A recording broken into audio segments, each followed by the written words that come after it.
So it's a Builder Nation Saver Gibraltar, it's Manchester 62, and I'm going to show you some of our key results so far that leaves us sitting pretty at the top of the table. Roll the intro.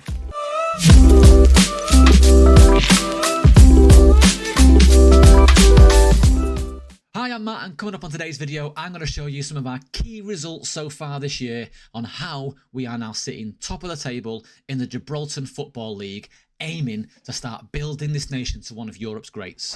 As Manchester 62, we've got little to no money to play with, and we did have a very small and diminishing and aging squad. So we've changed that. As you've known in my previous videos, we've had a little bit of a boost to the wage budget. We've signed a lot of free transfers. We've started to build the squad up, and we've used our affiliate Manchester United in some key areas. And because of that, we've managed to get some really solid results. So I'm going to talk you through some of the key ones that's really led us to becoming top of the table title contenders halfway through the Gibraltar football season. So first up, it's our convincing 3-1 win at home to College 75. You can see some nice football here played from Mather, who's left us on loan now from Manchester United, playing a nice ball into Adamu. Akala has been a solid right winger who's always finds himself in these positions, pumping the ball left and right, and you can see Jack dropped in there from centre mid to score a fantastic goal. We've got some good fluidity in this team, and do you know what? Like, this Akala fella, for example, really settled into this team well, playing wide right for us, doing exceptionally well as a winger. In fact, he's our top goal scorer this year so far. That's a problem that we do have to address. Our forwards aren't scoring enough goals, but you know what? We're getting the results. Here's a match against our rival Glatis United, maybe, where we took an early convincing lead again from our right winger Akala.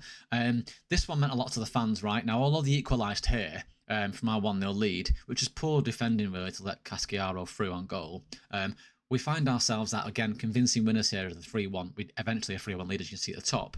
And look, Akala just bags, man. Bags. But we've got ourselves a good little setup here. Fluidity in our 4-2-3-1 starting to work well. We're creating a lot of chances, 7 shots on target. The issue we do have, we do forego a lot of possession in games, which is not ideal, but we tend to come out on top. The one thing I do want to try and get more out of is I want to try and create more clear-cut chances, whilst also creating more opportunities for our forwards. As you can see here, Alder Ruiz is supposed to be our top centre forward. 2 key passes in the game, 1 assist. He had a good rating, but I think he's only on 1 goal for the year all season so far, so not ideal. Our biggest result so far this season, as you can see here, came away at Lynx.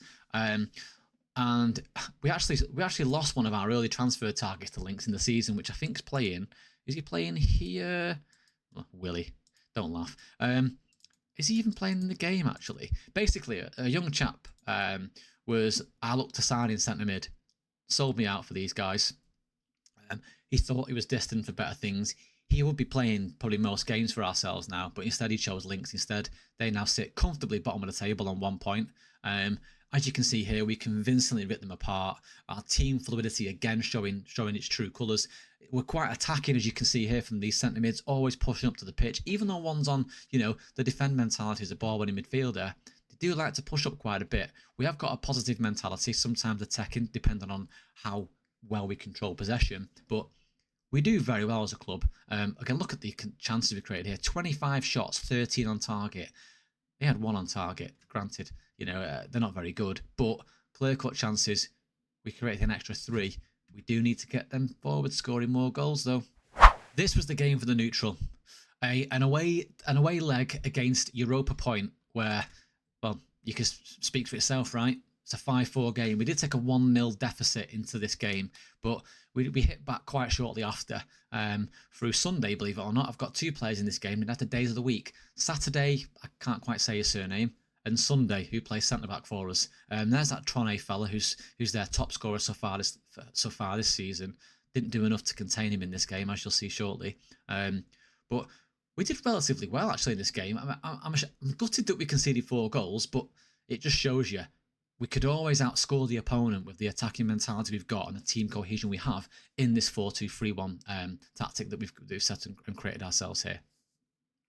That was a good goal for Adamu to score, because again, as I mentioned before, forwards don't score that often in my team. This was dreadful, by the way. Cyrus giving the ball away there for such an easy goal to give away.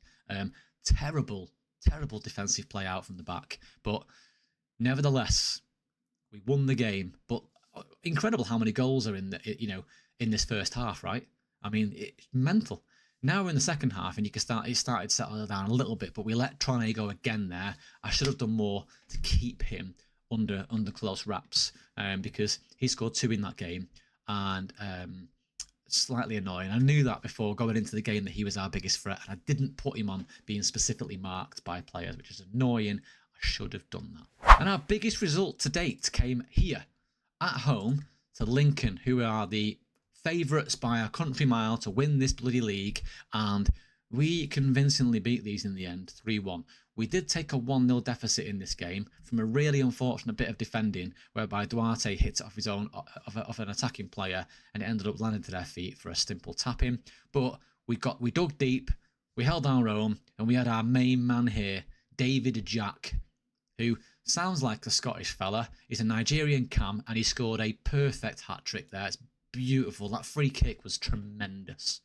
And that sees us sitting pretty at the top of the league, 2 points clear, lost 3, drawn 1, won 10, and moving into the second half of the season, where if we can secure that top 6 finish, which we'll do, that'll see us go into the next round of the league, where it breaks away into the top 6, play against each other, they continue on the same points, and we then find out who the title winner will be after a small round of fixtures.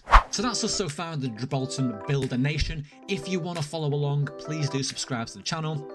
Drop over to Twitch, where I'm streaming this pretty much daily in the evenings. You can see us progress through the league, hopefully thump teams around us as we start to get into the seasons ahead, where we hopefully start to qualify for maybe some small European competitions. Let's see if we can help build Gibraltar to one of Europe's major footballing nations.